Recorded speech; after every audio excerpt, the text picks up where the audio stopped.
প্রধানমন্ত্রী ও BNP chairman Tarique Rahman ৭ March ২০২৬-এ বলেছেন যে সুনির্দিষ্ট লক্ষ্য ও পরিকল্পনার মাধ্যমে জাকাত বিতরণ করা হলে আগামী ১০ থেকে ১৫ বছরের মধ্যে শুধুমাত্র পরিকল্পিত জাকাত ব্যবস্থাপনার মাধ্যমেই বাংলাদেশে দারিদ্র্য বিমোচন করা সম্ভব।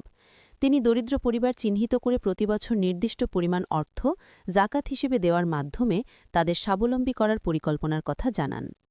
তিনি বলেছেন, ধনী দরিদ্র সব মিলিয়ে দেশে বর্তমানে পরিবারের সংখ্যা কম বেশি ৪ কোটি।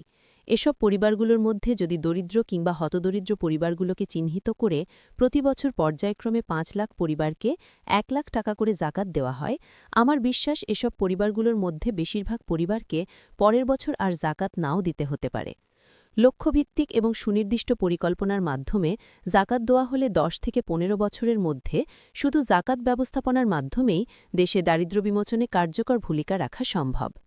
শনিবার ৭ মার্চ রাষ্ট্রীয় অতিথি ভবন যমুনায় এতিম শিশু এবং ওলামা মাশায়েখদের সম্মানে প্রধানমন্ত্রী তারেক রহমান আয়োজিত ইফতার মাহফিল অনুষ্ঠিত হয়েছে। ইফতার পূর্ববর্তী সংক্ষিপ্ত বক্তব্যে প্রধানমন্ত্রী এসব কথা বলেন। বিষয়টি নিশ্চিত করেছেন তার ডেপুটি প্রেস সেক্রেটারি জাহিদুল ইসলাম রনি।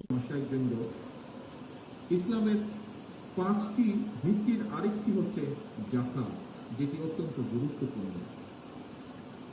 দেশে যাকাত ব্যবস্থাপনা নিয়ে আমি আমার একটি চিন্তার কথা আপনাদের সঙ্গে শেয়ার করতে চাই।